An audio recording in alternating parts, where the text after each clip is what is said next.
नमस्कार दोस्तों। कल शाम 24 जून को वेनेजुएला में लगातार दो पावरफुल अर्थक्वेक्स आए। 2 वीक पहले ही फिलीपाइंस में अर्थक्वेक आया था और उसके कुछ दिनों बाद ही ये एक बड़ा इंसिडेंट सामने आया है। और आई होप कि जल्दी से जल्दी जो अफेक्टेड फैमिलीज़ हैं उनको हेल्प मिले। रिपोर्ट्स के अकॉर्डिंग अब पहले अराउंड 7.2 मैग्नीट्यूड और उसके सिर्फ कुछ सेकंडों बाद ही 7.5 मैग्नीट्यूड का और भी पावरफुल झटका रिकॉर्ड हुआ। यह रिसेंट हिस्ट्री में सबसे बड़े वेनेजुएलन अर्थक्वेक में से एक माना जा रहा है। लेकिन सबसे पहले समझते हैं कि वेनेजुएला की लोकेशन के बारे में।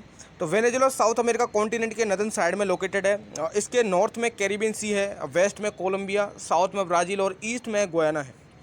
इसकी कैपिटल है कराकस। पॉपुलेशन की बात करें तो अप्रॉक्सीमेटली 2.8 करोड़ इसकी जो पॉपुलेशन है, और ये कंट्री है वो अपने ऑयल रिजर्व्स के लिए दुनिया भर में फेमस रही है।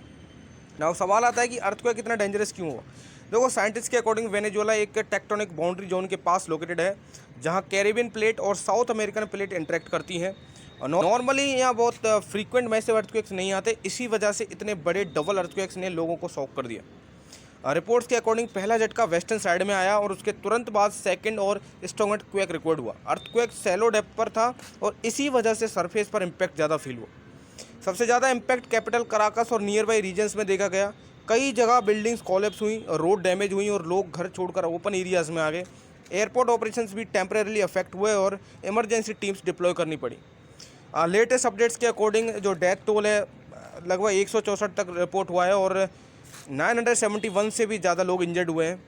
रेस्क्यू ऑपरेशन अभी भी चल रहा है और अथॉरिटीज़ कह रही हैं कि नंबर चेंज हो सकते हैं क्योंकि कुछ एरियाज़ में अभी सर्च कंटिन्यू है।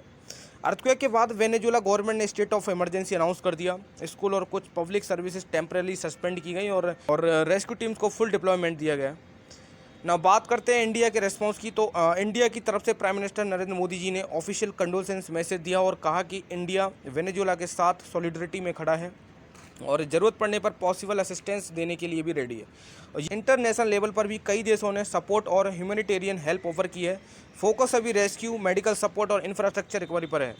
एक और पॉइंट ये है कि अर्थक्वेक ने फिर से रिमाइंड कर दिया कि नेचुरल डिजास्टर्स कभी भी आ सकते हैं और इन सब के लिए इंफ्रास्ट्रक्चर रेडीनेस कितनी इंपॉर्टेंट होती है। और नाउ अगेन नेचुरल डिजास्टर ने साबित कर दिया कि ये सिर्फ इमारतों को नहीं गिराता, कई बार ये लोगों की ज़िंदगी और उनके सपनों को भी हिला देता है। हम उम्मीद करते हैं कि रेस्क्यू टीम्स ज़्यादा से ज़्यादा लोगों तक पहुंच पाएँ और जो लोग इस मुश्किल वक्त से गुजर रहे हैं उन्हें जल्दी सुरक्षा और सहारा मिले।